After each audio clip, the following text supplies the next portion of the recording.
Hey, everybody. Thanks for joining me for another episode of Monstrous, the podcast. Today, we're going to be talking with Mr. Tim Gayheart. Mr. Tim, how are you doing today, sir? Well, I'm doing fine, sir. How you today? Good. Oh, doing just fine. Trying to get over the end or tail end of having strep throat, which is always one of those wonderful things that you can have. So I may be Yep. coughing a little bit, but I'll try and silence myself once in a while. So I understand that you are involved with Bigfoot research in Ohio, correct? Yes, sir. The Ohio Bigfoot researchers. All right. Well, Um, cool. So what got you involved in the whole Bigfoot thing? my first full body encounter, and after that, I was hooked.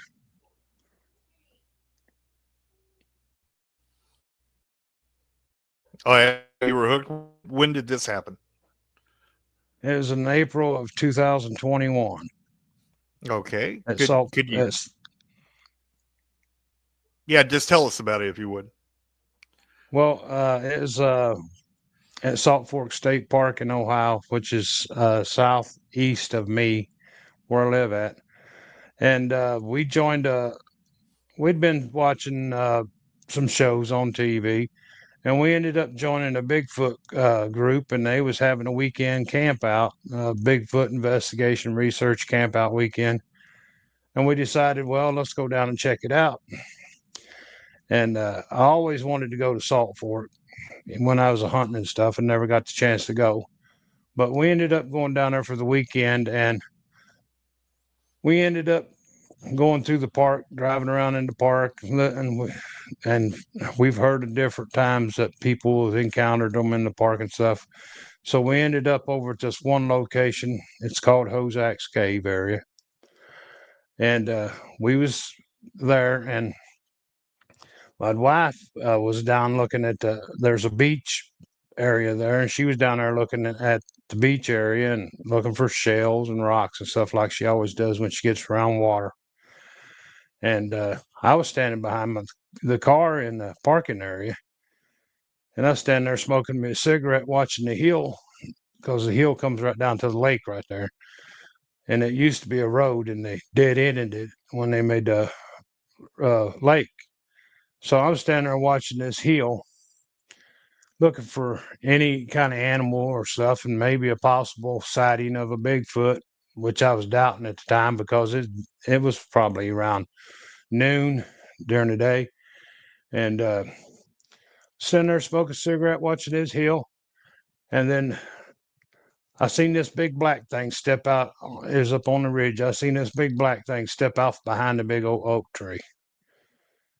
I'm looking at it now. It's solid black from head to toe, and it's at least 8 foot, if not a little over 8 foot tall.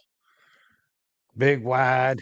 It walks over from that oak tree over to probably 18 foot to another big old tree, big old beech tree.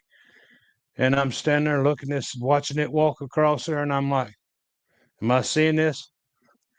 And I'm like, "No, my eyes got to be playing tricks on me. Ain't no way I'm seeing a Bigfoot in the daylight." And I'm watching it walk across there, and I'm like, "Oh my God, that is a Bigfoot." And it went behind the beech tree, and I'm like, "Should I holler for her, or should I go down there at the beach and get her and bring her up here and show her what I seen, and see if maybe she'll get to see it?" Because I never seen it go on past the beech tree. So I turned around, walked down there to the beach area, told her. She followed me back up there where I was behind the car where I was standing, and I showed her where the oak tree it walked out behind over to the beech tree where it walked over to. And she said, "Really? Did you see?" I said, "Yeah, it's a big black one."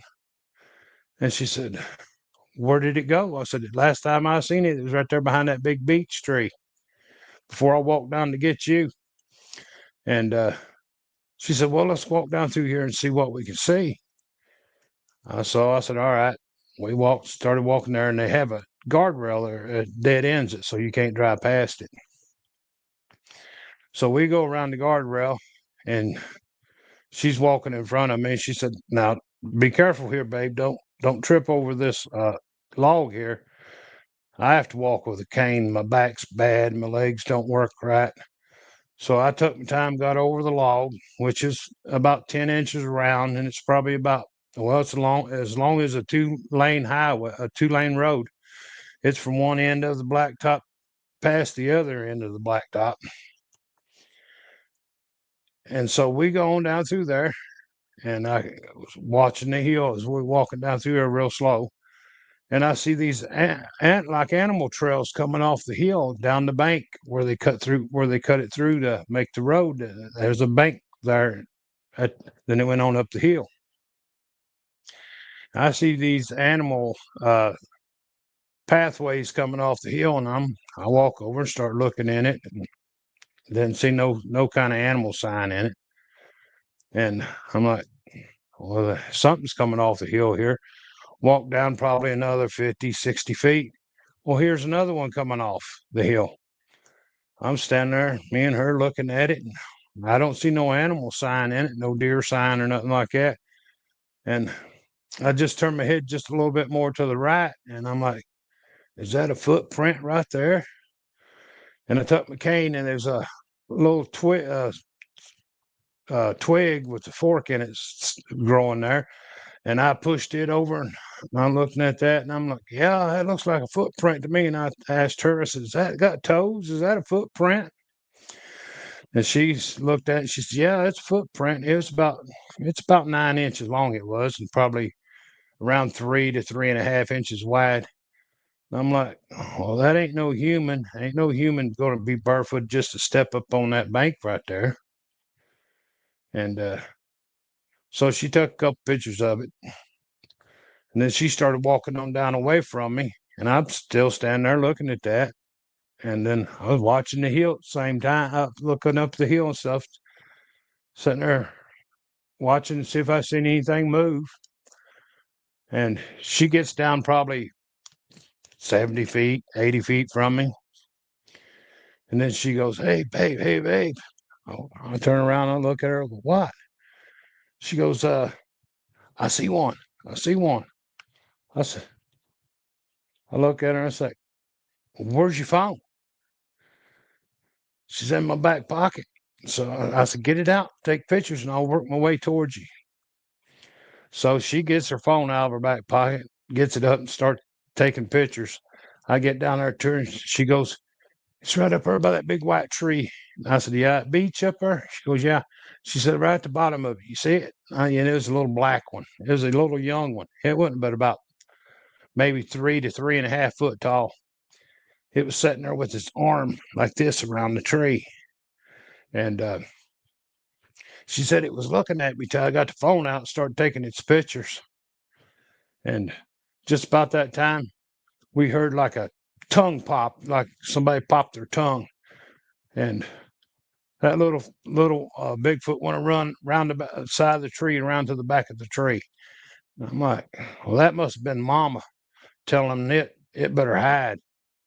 She's probably up there somewhere watching us. I said, that might have been what I seen down there by the car.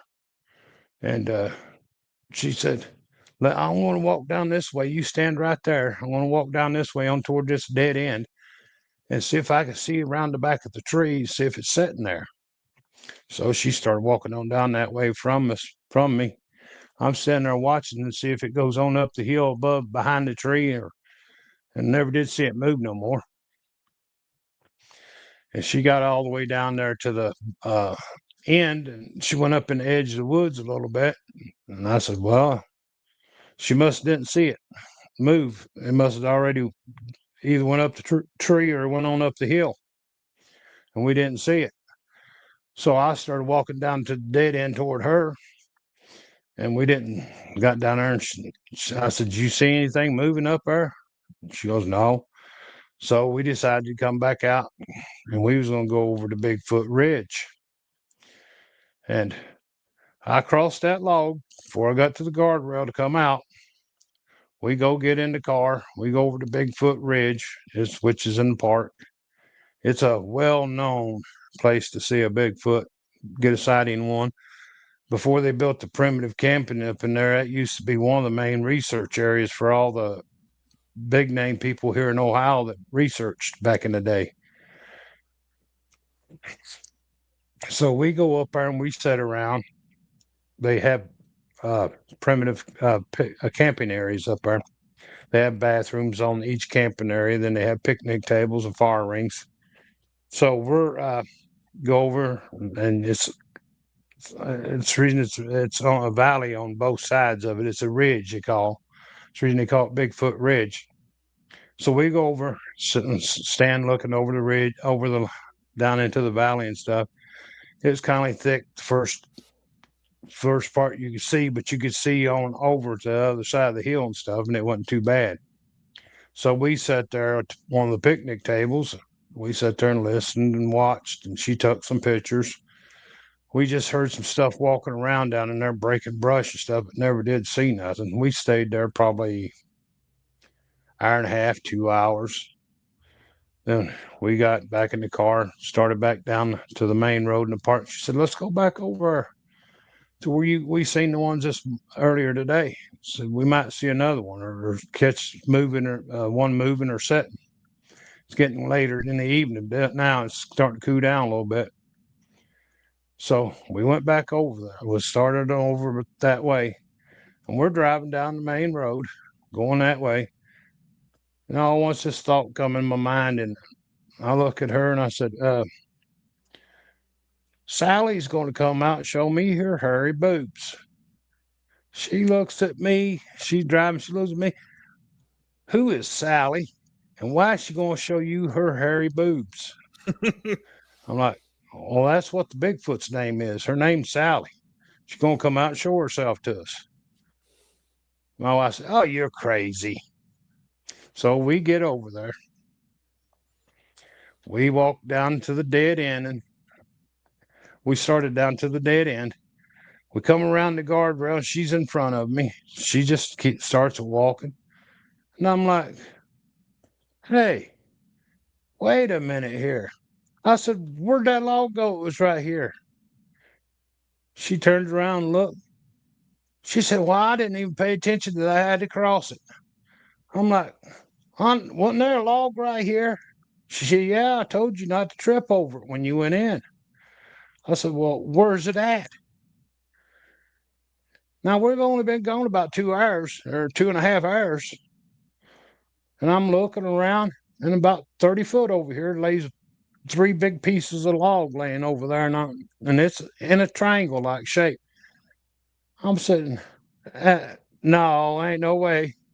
That's that log." And so I walk over and I start looking at this log that's broken to 3 pieces. It's broke now. It's a dead log, but it's not rotten. I'm looking at that and I'm like, "Well, ain't no saw marks, ain't no axe marks. It is broke." And I'm like, "There ain't no human being breaking that big of a log with their hands." And I was standing there looking at that, and it done had my mind warped. I'm like, I know that was laying right over there in one big piece. And I said, "What do you think done that?" She says, "I don't know." I said, "I don't either." So we start walking on down that way, and we get down there to where we've seen the first print. Standing there, I'm looking at this bank, and there's the little print. Just to the left of it, there's about a 17-inch footprint right there. And I'm like, "Hey, look at that track right there." I said, "That wasn't there earlier." She goes, "No, I got a picture." And she got her phone out and she said, "Hey, there's a 17-inch track there. It's probably almost 8.5 to 9 inches wide." I'm like, "Did that thing come off the hill and break that log and move it out of the way because it seen me having trouble getting across it?" I just couldn't believe it. It was playing a head game on me there, and I'm like, I just could not believe it. So we walked on down to she took a picture of the track and stuff, and we walked on down to the dead end, watching the hill and stuff.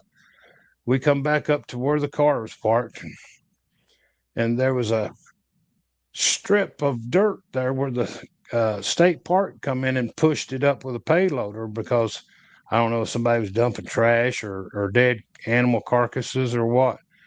I said, let's go over here and look, see if we can see tracks. I said, it had to come off the hill somewhere. And we went over and started looking. I was going up one side of one of the payloader tracks, and she was going up the other side next to the hill. I'm looking. I see deer tracks and coon tracks and all kind of turkey tracks and all kinds of little animal tracks. And I've never seen no Bigfoot track. And I'm like, still looking. And she goes, "Hey, babe." I go, "What?" She goes, "There's one standing right in front of me, right straight in front of me up on the hill. Big black one." I said, "Okay, where's your phone?" "In my back pocket." I said, "Get it out. Get taking pictures. I'll come over where you're at." So I made my way over to where she's at. She's taking pictures of it. And I was standing on her right side, and there was bushes in front of me, so I couldn't see it. I said, "I can't see it. These bushes are blocking me." And she said, "Well, step right in front of me here." I stepped in front of her. She said, "Now look straight at you right beside that tree." I looked straight in front of me, just off to the left side of the tree. Here's a big black one standing there.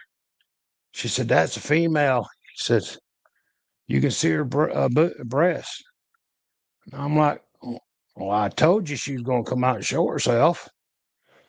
And she said, "I wonder if I can get a better picture," because she's about 70 to 80 yards up the hill. And I said, "Well, you take a couple steps and she's gone." So I moved over to her right so she could come up right straight beside of me. I turned my head to move. And then when I turned back around, she said, "Oh, she's gone. She only got to make about 2 steps. I only got to make 2 steps to get out of her way so she could try to go get a little closer, but there wasn't no getting no closer to her." But yeah, that was the first time we'd ever been to Saltfork, and that was our first experiences with them. That's pretty amazing. So yeah, so you saw a young one and most likely the mother.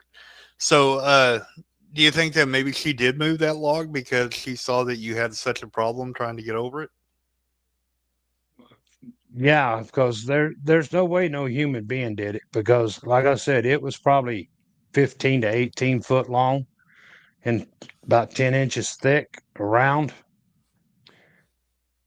That would have probably weighed about 300 or 400 pounds, and nobody would want to just pick it up and move it. And it's not even break it and end up breaking it in three pieces, like 5 to 6 foot pieces. No human being could break that big of a piece of wood. Right. Now, did you guys see either one of them well enough to really see any details about their face or their body? Not at that time. No, they was like the little one. It was probably 40 yards, Mm-hmm. and then the one I seen, the first one I seen, it was skylighted, and the sun was behind it, so it was probably 80, 80 to 90 yards when I seen it. And then the female, like I said, she was about around 70 to 80 yards. Now, even the camera didn't pick up the facial features, but it picked up, I mean, the body and all that, so hair color and stuff like that. So you said at that time you really didn't see much. So I take it you've had other encounters since then. Oh yeah, a lot. Okay. Well, now's the time to talk about them. So if you want to, go ahead and you can tell me about your next encounter. Give us as much detail as you can. Well, the next encounter would have been that was I think that was around the 14th or something of April, the weekend. I think it was the 14th. It was a Thursday, Friday, and Saturday. Then we come home on Sundays usually. And that's usually how the campouts work out. They start on Thursday and then they go to Sunday. And we went back down. It was right before the Ohio conference. So it would have been like the 20th, the last part of April. And there was another group that had a camp out then too. And what And year did you say this was? 2021. Oh, okay. All right. Just want to make sure I understood. We made like, I think it was 5 trips in 2021 down there. And we usually had an encounter almost every trip we went down there. And the second encounter would have been, it would have been the last part of April. And we went, that's another one of the campouts and stuff. And we went around in the park again, went back down to the same area where we seen them at. And we ended up seeing this big brown male. He ended up pushing a tree over. He wanted us out of there. He ended up getting aggressive. We'd bought a camera by then, and instead of just having her phone, and he ended up pushing over about a 20 to 25 foot green tree. I mean, he brought roots and all out of the ground. We seen the tree swaying back and forth like this, and there absolutely wasn't no wind. And I'm like, something big's pushing that tree. And all once we started hearing it crack and stuff, and she got the camera turned on and got it ready, and it crashed and hit the ground. And she made about 2 steps because she seen the movement where the tree was and she caught it as it was turning and running up the hill away from us.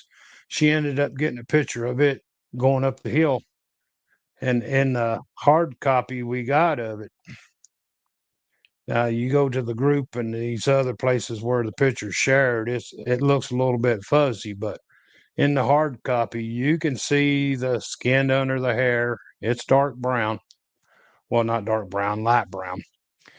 You can see the skin under the hair as the sun's shining on it, and you can see its hand, its fingernails. There's just so happened there was a bunch of leaves right here in front of its face when it was running up the hill. And you couldn't see its face, but you see its head, the whole shape of its head, its whole shoulder, arm, leg, all the whole body on the side it was facing us as it was running away.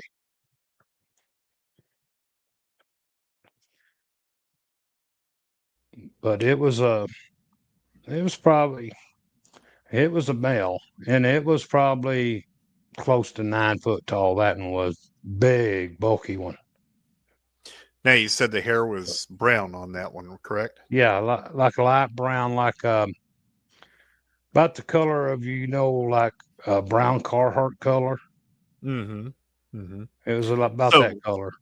the hair, how long would you say the hair probably was on his body? Probably some places it was probably 6 inches long, but on most average, 3 to 4 inches. That's really something, him being so wound up that he pushed a tree down like that. Yeah, he was upset about something. Us being there, we interrupted something, or the young was close there, or something. He didn't like us being there at the time. Yeah, you must have got too close to a family group or something like that. Well, the family group stays in that area. We've seen the female, seen that male, seen an older male that's brown, that's got a grayish looking beard. Seen 2 or 3 that would be like uh they was probably anywhere from 4 to 6 foot, the younger ones. Seen a couple of them there. Yeah, there's a family group that stays there. Now, when did you encounter these other ones, especially like the old one with the gray beard? When did you encounter him? Um, I'm thinking it was the dates on the picture, so I've had so many encounters. It's trying to remember exact dates. No, that's okay. I mean, I guess I shouldn't have asked when. I was going to ask really more like if you could tell us about the encounter with him. Well, that was in the same area, and it was like a year later. So I think it was 22 or later in 21. All the leaves was out when it was, so it was either 21 or 22, and we was walking down toward the dead end again, watching the hillside, and she picked it up. She's seen something move, and then she turned the camera on, and as we standing there, she started taking pictures. Well, at first he's sitting right behind a big log, and all you can see, he's sitting there sideways, and you can just make out just his eyebrow on the top of his head, and just a little bit of his cheek. I mean, his jaw, and leaves and stuff right in this area too, sticking just above that log. And she took like a series of 3 pictures, and it shows like a minute in between each picture, but it wasn't a minute between each picture. It might have been 30 seconds.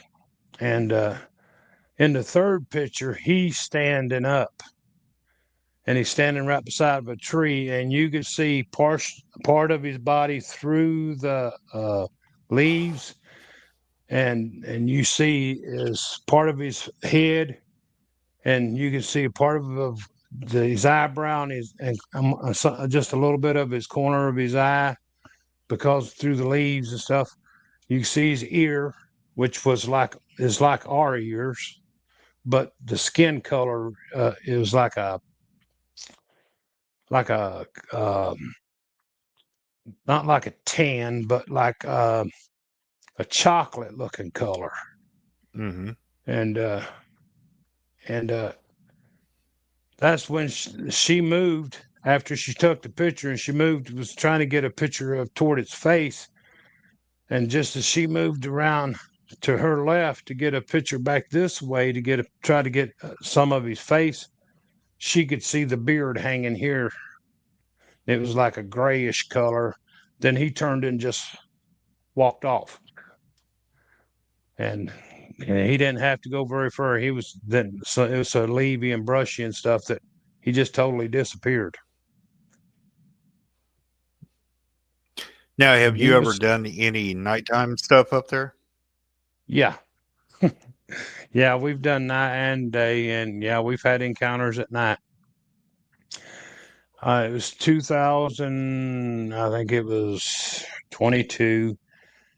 It would have been, I think it was August. No, not August, October. We went down to another camp out down there, and we didn't know a lot of people at the campouts and stuff because we'd only been to like 3 or 4, 5 at the time, and each one of them was a different group of a different Bigfoot group, because they have them like every month down there, or sometimes it's every weekend. But in 20, I think it was 22, and it would have been like, I think it was in October or October. We was because you still had to have a jacket on, and we went to one of the campouts, and they was going on Saturday night. Everybody there around the campfire. Friday, Saturday night, you have a campfire. Then you talk about Bigfoot information. People talk about their encounters, and if they've seen something that day when they was out investigating, they tell like a powwow around the campfire. Then at the end, everybody decides, well, if they're going on a night investigation, they split up and who goes where, or who with what, who teams up to go and all this. So that night, everybody done teamed up, and we wasn't familiar with all these people. Just a couple of them in the group we knew that shows up, and so they was all decided where they was going. Different ones going to different areas, and I can't hike trails and stuff, so these people was talking about going up to the handicap area, which is they have picnic tables, bathroom, and pavilions and stuff up there. And I said, "You don't care if we tag along with you, do you?" "Oh no, yeah, you just come on, follow us up there, or we'll all meet up there." I said, "All right." So we took off to go to the up to the handicap, and me and her get up there. We get up there first, and it's almost 10 o'clock at night. So we go there, and there was a picnic table that was turned this way under the pavilion, and somebody just left before we got up there because the charcoal was still glowing in the charcoal pit there. They just had a cookout and they just left, and we sitting there by it. You could smell what they cooked, the hot dogs and hamburgers and all that, and you could see where they set it on the table. It leaked out of the plate onto the table. There's a big greasy looking spot on the table. And we're just sitting there. Then it just goes dead quiet. And I'm like, whoa, there ain't even a tree frog or a cricket or nothing making no noise. I'm like, man, that's strange. We're sitting there, and then we hear a whoop over behind us, which is behind the bathrooms down in the valley there. We hear a whoop. And I'm like, did you hear that? And she goes, yeah, that was a whoop. And now this is the first time we've ever heard out doing this investigation. We ever heard one. And I said, man, that's down over in the valley over behind us. She said, yeah, that was pretty loud too. And we sitting there and looking around. She goes, hey, we got company. I didn't see nobody headlights or nothing coming up the road. And I'm like, what do you mean we got company? She said, look over your left shoulder. So I turn around, look over my left shoulder, and here's this big black thing standing in the mowed grass. You come out of the edge of the woods, and it's standing right in the mowed grass. It's about 60, 70 feet from us. Now, this dude is humongous. This is the biggest one I've seen at that time. And I'm looking at that thing. I had a little cheap rechargeable flashlight. I turn it on. I'm shining it up. And I get about mid-chest. She said, don't shine it in its eyes. I said, I'm not going to shine it in its eyes. I ain't going to make it mad. It's too close. This thing is solid black. And he's around 12 foot tall and about 5 to 5.5 foot across the shoulders. And I'm like, Jesus, man, that's a big. And so I turned the light back off. Sitting there staring at him. I mean, this dude is humongous. I'm 6'3" and weigh about 290, and he made me look like I was about half grown to him. And she said, "Man, that's a big one." I'm like, "Yeah." She said, "You think we're safe sitting here?" I said, "Well, so far he's not acting like he's really cares of us sitting here. He's just staring at us." And so she's watching, and I'm turning around watching the other way. It goes to see if anything else is going to come out around us. And she goes, "Hey, babe." I go, "What?" He moved. And I turned around, and I'm looking. Yeah, he's done got about 10 foot closer now. And it's just a matter of me turning my head and looking around the other way. I shine the light back on him, put it up about mid-chest, and I'm like, "Okay, buddy, that's close enough now." I'm like, "We're not here to hurt you or harm you, and we don't want you to hurt us or harm us either." And she looks at me, she goes, "Do you think it's safe to sit here?" I'm like, "Well, he's all right as long as he stays over there." So I turn the light back off, and we're sitting there, and I'm looking around. I know she's watching me, and I'm looking around to make sure ain't nothing else going to come out. And I turn back around. Well, he's done moved again on me. he's getting closer. He done gained about another. Well, to him, it's probably only a step. And I shine the light back on him. And I'm like, okay, now you're getting too close. You're making me kind of nervous here, buddy. And just as I turned the light off, he went. I said, "Yeah, it's time to go. It's time to get out of here." He wants to. He wants to see where that food is. He smells. So we got up and left, and we're coming out of the park on the main road now. It's about 15 after 10. We'd only been there about 10 minutes, 10 or 12 minutes, and then we just only been there about maybe 2 to 3 minutes after it stepped out. And so we're going out of the park. We're going to go to the motel. We always get a motel room because I can't stay in no tent or nothing like that. So we're going out of the park, and there's this minivan. It's probably a good 100 feet in front of us, 150 feet, somewhere's in that distance.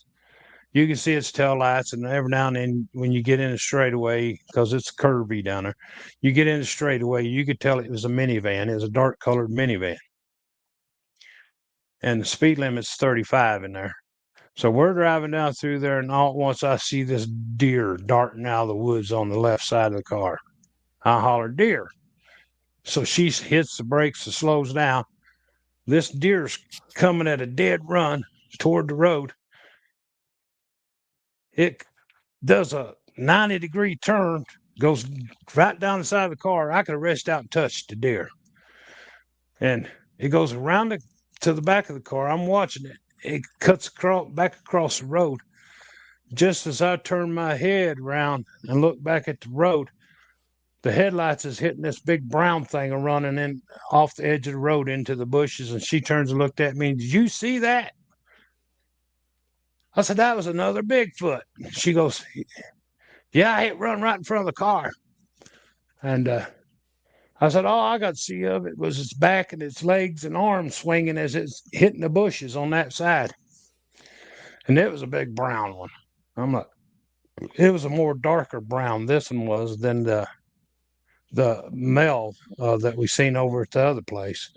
This was more like a brownish black, brownish dark brown, and tinges of light brown in it. But it wasn't black. It was like a real dark brown with light brown edges on its hair. And I'm like, well, this place is absolutely crazy. I'm like, I know we see them down here, but we've seen 3 in one day. I said, but man, how many times are we going to see multiples in a day's time? It is absolutely crazy. It sounds like Saltfork Park is the place to go if you're wanting to see Bigfoot in Ohio.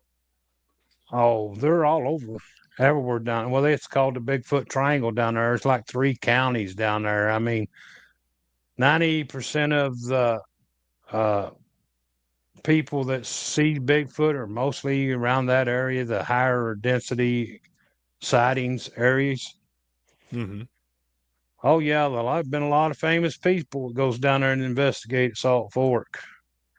I mean, a lot of the Finding Bigfoot, Monster Quest, and all kinds of them been down there looking for Bigfoot. Right. About how many encounters would you say that you've had so far in your life with Sasquatch? Well, the ones that I know that's been Bigfoot, Sasquatch, Grassman since 2021, we've probably, that we know for a fact, probably at least 20. Oh my goodness. Yeah, that's quite a few. You're definitely in the hot spot right there, I guess. Well, I had them come right here in the backyard of my house. Oh boy. I got pictures of their footprints and stuff right out here in the backyard of my house. 3.5 miles from my house, got a picture of one. We took our 5-year-old grandson out Bigfooting, walking in a hunt wildlife area. They have a trail and stuff, and the river runs right there. the river it runs into Lake Erie, and it goes right just west of where we live right here. And we had him out there and got a picture of one right there walking right past us, about 70, 80 yards in the woods past us. Yeah, it sounds like about 70, 80 yards seems to be the extent of their comfort zone. Seems like, from what you said, anytime you get a little bit closer than that, they're moving on. Yeah. Well, I've been close to them a few times. I mean, closest encounter was just in August, and it come up and touched the truck when I was sitting. Me and another investigator were sitting on the tailgate. It Oh was well, about 7 foot, 7 yeah, foot from you're us. gonna have to tell that story now. So Yeah, this is in August 2024. We're at Saltfork. mhm. This would have been on Friday night. We went down on Thursday, and everybody just hung out around the campground and stuff. And then Thursday night we went out. We had a couple things, seen a couple eyes glow and stuff like that. But Friday night we went to this area, and it's on top of a hill down there. And they was I think they was 18 of us there at night. And me and this other researcher, we sat on the tailgate of the truck I was using that night because she got into some chiggers, and they was eating her up. I mean, every time she start walking and stuff, get a little sweaty on her, a little sweat on her legs and stuff, they just itch her to death. So me and her just sat on the tailgate. The rest of them went down in the trails, down in the woods. We're sitting there on the tailgate. We're sitting in the total dark because that's how we do our investigations at night. We don't have lights.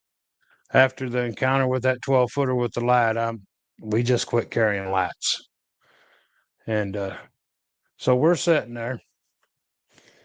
They do a call down in the woods. They do a howl, and I hear this house dog over my left shoulder down in the valley. It barked out 3 times. Then right after it quit barking, there was 3 weird screeching like noises. And I elbowed her. I said, "You hear them 3 weird noises at the end after that dog quit barking?" She goes, "Yeah." I said, "That was strange, wasn't it?" I said, that ain't no known animal in Ohio. And so we're sitting there. It's probably been about 3 to 4 minutes after he made the call. And I hear the bushes are moving over to my left. I turn around and here it's coming out of the bushes on all 4s. The bushes are only 6 foot from the truck. And I'm like, okay. And I reach up and I get my pistol out of the holster on my side, on my shoulder holster. I chamber around because it's only like about 7 foot, 8 foot from me. So I just stick it in the holster with it so that I can jerk it out quick if I need it. It stands up. Well, it stood up before I wrenched the gun. And when I wrenched the gun, it was while I was wrenching the gun, it was standing there. When the gun made the wrenching noise, it went down on all 4s, and then it backed up and went back into the bushes. So I just stuck my gun back in my holster. Now I'm still watching this area because I know he's there. And I'm elbowing her because I hear one that come across the road in front of us, and it was coming to the right of us. It crossed the gravel road, and it was coming down the right, which was a CRP field that the park they just plant them every so many years. And it's going down that way. It's trying to circle us to go toward the people in the woods. So it comes down. I'm trying to get her attention on that one, and I'm trying to watch this way at the same time. And it comes back across the gravel road. I hear it walking across the gravels. He comes into the woods. Then she starts hearing it when it's in the woods, his feet crushing branches and leaves and stuff. She said, I hear it, I hear it, I hear it. I was keeping her attention focused on that one because I know that one was further away.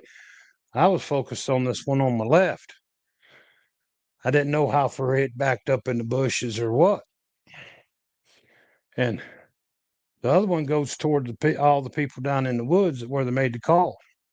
Well, it growled at them when it got up close to where they was at. And then they decided to come out of the woods. They come out and we all get rounded up, get in our vehicles, and we're going down to another area. I didn't tell her nothing about the one that's standing there. Well, we went to another area, done some a little bit of research there, heard some branch cracking and stuff like that, but we didn't see nothing. So we give it up for the night. Next morning, I come out of the motel room to get something out of the truck, and I'm looking. Now, these are gravel roads that we've been on. Mm-hmm. And I'm looking before I open the door. Here's a big fingerprint on the door. It's covered with dust. Then here's a partial handprint back here, a little closer to the tailgate, like this. This part of it, and the fingers was curled. And you could see the lines across here and all the dermal ridges and all that, and even in the fingerprint, right?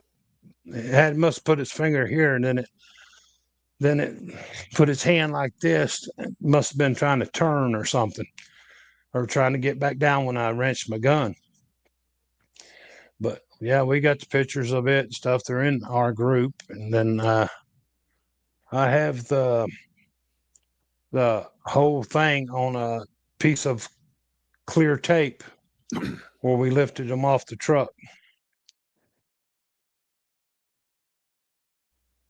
That's quite a story. That's really something. Yeah, you were definitely close. I wonder why he came out of there like he did, on all fours.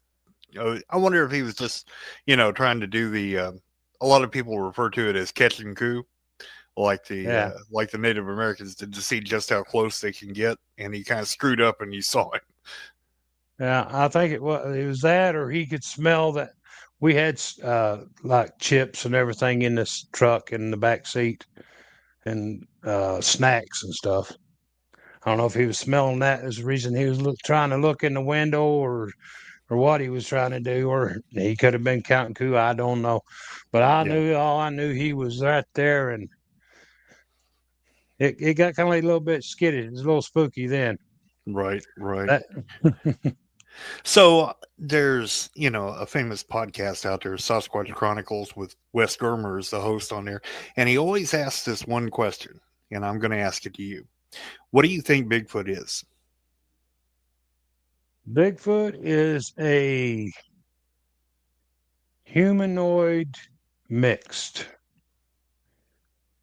because the pictures of their face and stuff that we got, they have a nose like ours, but just bigger. Their skin is dark, and the one female that we call Sally and stuff, and the little ones, they look more human than they do anything else. I mean, they don't look like apes. They might have the size of bigger than apes or gorillas or whatever you want to call it.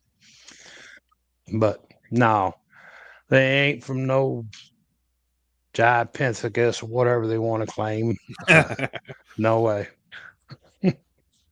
Well, No, they're a okay. human something cross. All right. So let me ask you this. What do and it doesn't matter. Everybody's got their opinions. What do you think the origins of Sasquatch or Bigfoot is? They're I'm pretty thinking pretty well. They're either they've been here just as long as we have, or just before we for us. But a lot of it, the ancient texts and stuff say that there's, which some people call them aliens or whatever, but the biblical text, the ancient biblical text and stuff, is called the fallen angels, and that they bred with humans and calls giants, and they also bred with animals. And I think that's maybe an animal human cross. Okay, fair enough answer. Okay, so you had some encounters with Dogman too, or Dogmen. So if you don't care, would you share one of those stories with us? Okay, it was been in I think it was September of 22. Yeah, it had to be September because the leaves was still on. We decided to go down. We was at one of the campouts, and we got with this guy we just met down there the camp out before, and he wanted to ride along with us because he's seen our pictures and the evidence and stuff that we got, and he wanted to go out with us. And I said okay. And then me and him and my wife, we decided well we was going to go over to the cave area. So we go over there, and he wanted to see where we seen them and stuff. So we walked him down our normal route down through there, and I pointed out and showed him where we had our encounters and stuff. Told him about which one we seen here and which one we seen here and which one we seen there. So that's just at the edge of dark. So we make it down to the end, and we coming back. It's starting to get pretty dark. Then it was dark enough. You needed a flashlight by then. So we get back up to the car, and him and my wife, he wanted to go up toward the cave, and I'm like, "How are you going to go up that trail? And it's narrow once you go past a certain point. No flashlights, and it's completely dark." And we was standing out there on the blacktop at that time, and I'm like, "You could only see 15 foot out here." I said, "When you get in them trees there, you ain't going to see your hand in front of your face." And oh, we'll just go up to the other where it starts getting narrow, and then we'll stop. I'm like, "All right, I ain't going." I said, "I'm gonna stand here." I said, "My legs don't work enough to go up in there.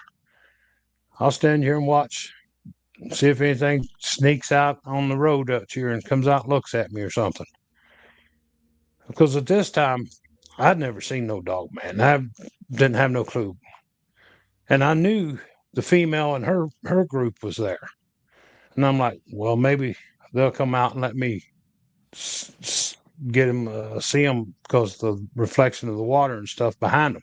Mm-hmm. Because we never went down there at night. So I'm standing there, I'm smoking me a cigarette, watching. Next thing I hear, and here they come. I mean, they're absolutely running for everything they had in them. They come running right at the car. I'm like, what's going on? Why are you running? I said, how could you run in the dark in there? And then he starts saying, dog man, dog man. I'm like, what? He goes, dog man. There's dog man up in there. And I'm like, what's a dog man? I said, I've only heard the mention, but I don't know nothing what they are. I ain't never seen one or heard nothing about it. All I've heard is the name. And he's telling me what they are and stuff. And my wife said, yeah, we seen them. There's 4 of them up there. They was right up there on the ridge, and they skylighted and see them big pointed ears on the top of their head. She said one was standing up, one was hunched down, and 2 of them was on all 4s, and they started down the hill at us. And we're standing there, and I'm watching, listening to them tell this thing. And here comes another vehicle in, and they park way up in the next parking spot up on the other end of the parking area. They get out, they speak to us, and he goes, "Where you?" They started to go across the road. He said, "Where you going?" "Well, we're going to walk up toward the cave." He said, "I wouldn't go up in there right now." I said, he goes, "It's absolutely too dangerous." And he went up over there and started talking to them. We're standing there watching. He's trying to warn them not to go up in there. Then I looked down toward the dead end, Up on the hill, here's two big yellow glowing eyes, like about that far apart. And I'm like, I mean, there's no light, none. These eyes are glowing on their own. Mm-hmm. And I'm like, never seen that in my entire life. Then I look closer up toward us. Here's another set of them staring through the bushes at us. And my wife's standing there watching, and he comes back over, and I said, well, we got two sets of eyes that way. And so I turned my head, and just across where the flat area where we're seeing the female, the hill goes around like this.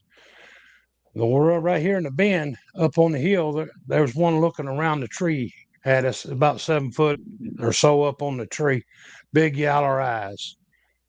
And he said, them are Dogmen. I said, well, I didn't have no gun. He's the only one that had a gun on his side. Then I turned my head around like this, we do. And over here about next to the trail where they just come out in the bushes, here's one down next to the ground, another set of big yellow eyes. And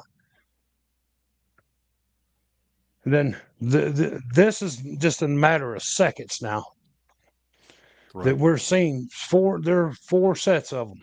Eyes are looking at us. And my wife and him, they start looking more paler than they was. And I'm watching them, and they're going like this. And I'm going, what's wrong with you? Oh, I'm getting a headache. I'm getting sick. Oh, I'm getting sick. And my wife, she's starting to gag and stuff. And I'm like, what's going on? He said, I don't know. It's just affecting us. Something's affecting us. I said, we need to leave then before one of yous can't drive. So they was just like I said, like a drunk standing there trying to keep balance. And I'm like, I'm trying to keep my eyes on all these four sets of eyes staring us down. And I said, we need to leave. Yins are getting too sick. One of yins have to drive. So we get in the car and leave. And after we got away from there, he says, well, my headache's starting to go away a little bit. And I'm not as dizzy as I was. And my wife, she says, well, I'm not dizzy enough that I can't drive. But she said, man, I feel bad. And we went back to campground, dropped, sat around there and talked with them a little while. And then we went to the room. My wife stayed sick, feeling for like almost a week or longer after that incident with them things that night. Good grief. Yeah, I guess that was a good reason to get out of there. What do you think caused them to get sick over that situation? Well, people say that it's infrasound they put out, and they can't prove it, and I can't prove it, but I know they got definitely sick, and they had to be putting out some kind of whatever it was, if it's a vibration or some kind of sonic sound vibrating through your body that makes you sick, or what it is. That's interesting that it affected both of them at the time where they were close to you and didn't affect you at all. Now, I've only had it do to me one time, and that was down. That was been in 23, and that night it affected three. We was up on Devil's Knob down there, Saltfork, and there was I think 12 or 13 of us. There was like 6 men and 6 women up there. Now it affected 3 males that night, me and 2 other guys, but it didn't affect none of the female or none of the other 3 males that was there. But I don't know if it was thought we was because we was the younger ones that we was the threat or what. But it made all 3 of us sick. Yeah. Now, did you actually see anything that night? They seen a couple of places they had eye shine, and then there was a weird drumming noise. Everyone that was there heard the weird. It was like something beating on a metal drum. Mm-hmm. And it started about 15 minutes after we got there, and we was there for almost 2 hours, and it did it the whole time we was there. Then the one guy got sick. He went down the road, the gravel road, away from everybody, and was standing in the dark. And he said he heard something running up toward him behind him in the gravels. He turned his light on and turned around. There was absolutely nothing there. And he was an ex-military, and he said it absolutely scared the living crap out of him. Hear something running up the gravels behind you, and then you turn around and turn the light on, and there ain't nothing there. And Mm-hmm. he was pretty spooked. He said I should have known better than going out away from the crowd in the dark by myself. But it made him sick. It made another younger guy there. He was probably in his mid 30s. Made him sick and made me sick. I had a headache, got nauseous to my stomach, got dizzy, and but once we started leaving that area, about 500 to 600 yards down the road away from there, my headache started going away, my nausea started going away, my dizziness went away. Time we got to the main blacktop road, which was probably almost 2 miles, I was perfectly fine then. But the other guys, it took them a little longer to get over it than it did me. We Yeah. ended up back over to campground, and they was still, the other two was having slight effects from it. Mm-hmm. Now I know a lot of people talk about they'll smell kind of like this dirty, wet dog smell. Did you at any time smell anything like that?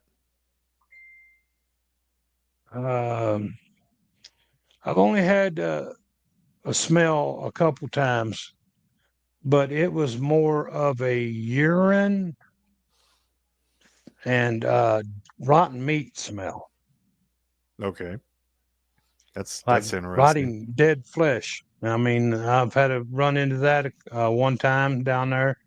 Then the other time it was like a urine and a slight mix of skunk smell.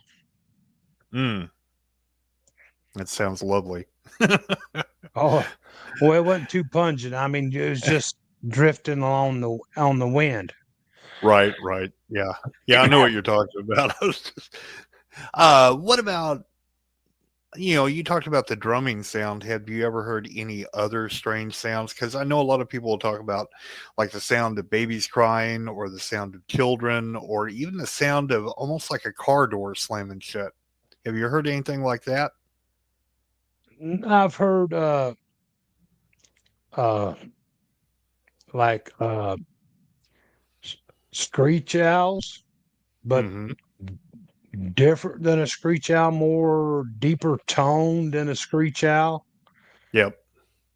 And I've heard like something squealing in pain. Mm-hmm. Like I don't know if you've ever heard a rabbit when they've got caught by a fox or something, how Oh they yeah. squeal.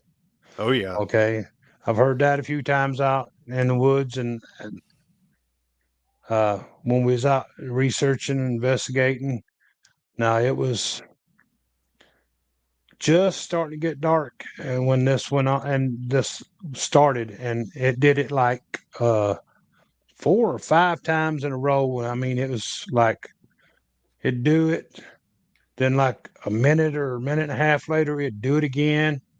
Then it was like a minute or two later, it'd do it again, and it went on for like 10 to 15 minutes. It did it like 5 times in that length of time. And I'm like, oh, well, there ain't no way that's an animal. Something just keeps grabbing it and ain't killing it the first time it's done it Mm-hmm. for it to last that long. Then it was later on in the night. It was probably around, probably 10:30, 11 o'clock. Now, this sound that was going on before this was like 8:30. Then we started hearing this like a screech owl, but it was not high as pitch as a screech owl. It was more of a lower tone. Mm-hmm. And I'm like, that ain't a screech owl. It's something trying to mimic a screech owl. It's got too deep a voice. Yeah, that's what we usually call the 600-pound owl. Yeah. Yeah, we've heard that up in Missouri. Whenever we were doing our investigation in the middle of the night, we had some screams that came from a couple of hollers over, and we went out on the porch to see if we could hear it a little bit better. And about the time we got good and comfortable out on the porch, about I guess maybe 100 yards off to our right, maybe 150 yards off to our right, we heard this really deep whoo whoo. Ooh, and we looked at each other. We're like, that is not an owl. I even said pretty loud. I'm like, that's pretty close, but you're a little deep. Yeah. Yeah. Yeah. Screech owl's got more of a higher pitch and Yeah, even a hoot owl. yeah. We actually later that night actually did have a hoot owl come through, and I was like, see, now that's what a hoot owl sounds like. Yeah. Yeah. There's some But crazy stuff out there. but yeah, there's a lot of strange stuff out there. You ever run into anything that you can't explain? Maybe it wasn't Bigfoot, maybe it wasn't Dogman. You just have no idea what you ran into. Yep. We've had 2 incidents in the same location. And it was in the same, within the same, like 3 weeks. We was in our research area, which is about 26 miles southwest of us, right where I live at now. I used to only live like 6 miles from there. We moved up further up north, and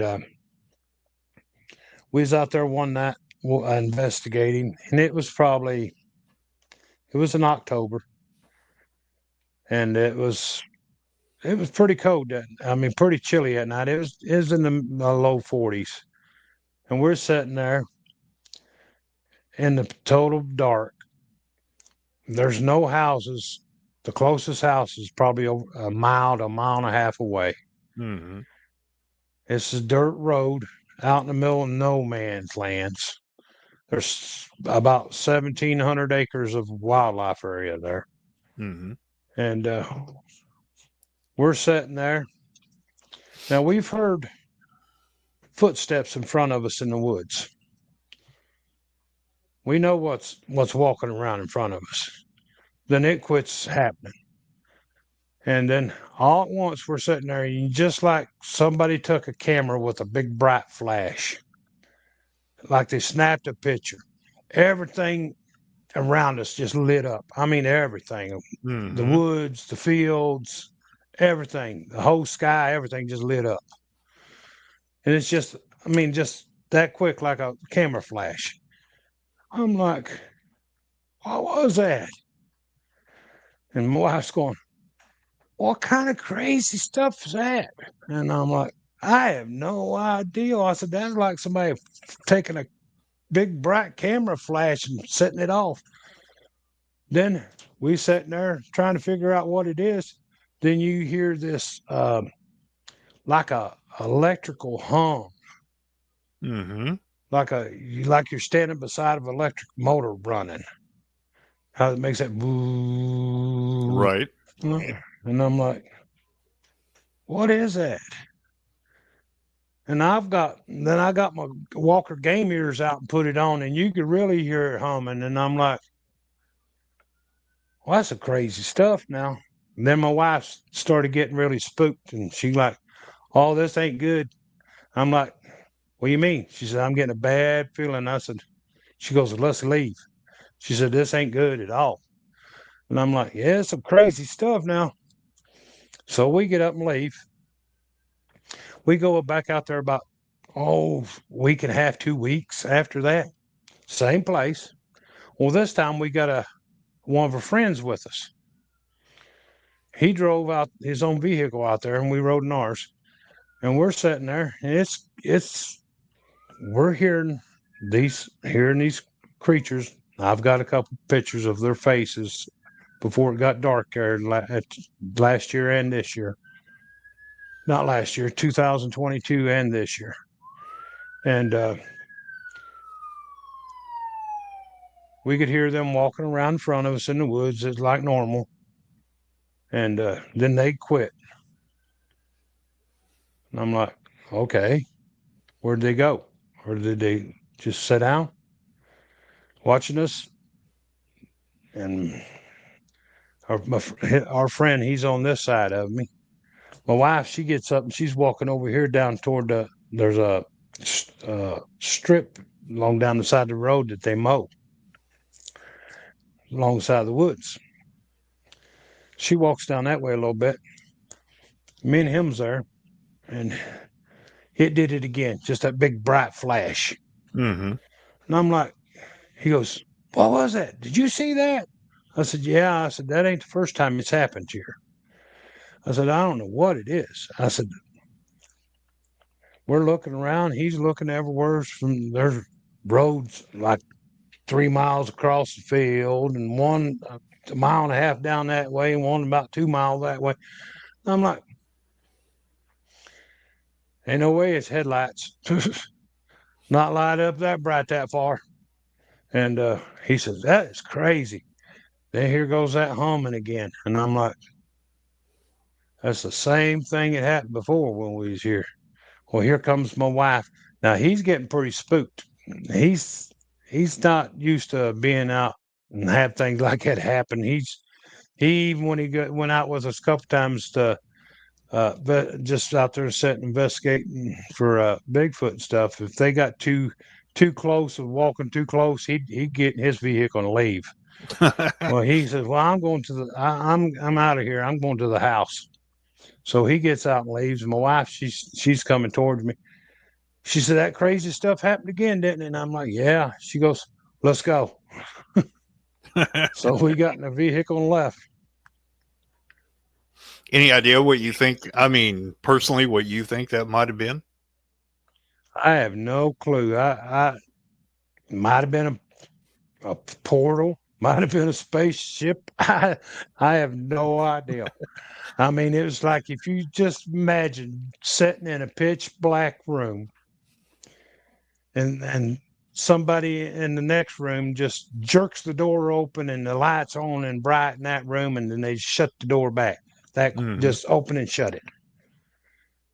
That's the way it acted. I have no idea if it was a Right. portal opening it up and shutting back, or if it was a spaceship just flipped its light on and off. I have no clue what it was, but that humming, that electrical motor humming afterwards was just freaky. I can only imagine. I can only imagine. I know there's been times where we've been in research areas and we've had at a distance, it looks like a camera flash, just off in the woods or something. And we couldn't figure out what that was, but never anything where we're right in the middle of it where it happens. I don't even know what I'd do if that happened, probably. It was some creepy stuff. It was weird. I never seen it. I'm 58 years old. Next month I'll be 59. That's the first two times I've ever seen it in my life. Well, there's some weird stuff out there. So Yep. Tim, I really appreciate you coming on the show. We're right a little bit past the hour mark, and I'm probably going to try and get a hold of you later on, and we'll have you back on and talk a little bit more Bigfoot, a little bit more Dogman, and I might see if I can't con your wife into coming on here with you. All right. All right, buddy. I appreciate you having me on and asking me to do this for your show and stuff with you. Absolutely. Just Now, have you got a podcast of your own that's going on, or am I wrong on yeah, yeah. I do. Well, I ain't done one in a while, but I've got a YouTube channel that's we have a YouTube channel, the Ohio Bigfoot Researchers on YouTube, and we also have a Facebook group, the Ohio Bigfoot Researchers. And to become a member in the group, you have to answer the questions, or you will be denied. That's the way Because we we do have it too. rules. We have Yeah, rules you have to follow. good. I'm the exact same way.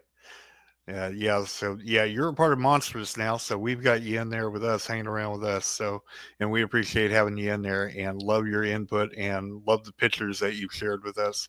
So, if anybody out there wants to check out Tim, you can either check him out with us on Monstrous, the Facebook group. You can catch him on all the different podcasts that he's been on. You can check out his group, or the group that he is a part of, on Facebook. and definitely try to catch his podcast. And I'm sure that he'll be making some more episodes in the near future. So, Tim, I'm going to let you go, and you have a great night, sir. I appreciate you coming on. Well, thank you, and you have a great night, and we'll get together again. We sure will. You take care, sir. And happy You birthday too. ahead of time if I don't see Thank you. you. Absolutely. All right, everybody. Thanks for joining in again with another episode of Monstrous the Podcast. And as always, make sure you lock your door, lock your windows, check in the closet, check under the bed, because monsters are real and you never know when they're going to be back. Everybody have a great night. Thank you. Whispers in the twilight, darkness and a breeze. Shadows move in silence, mystery in the trees.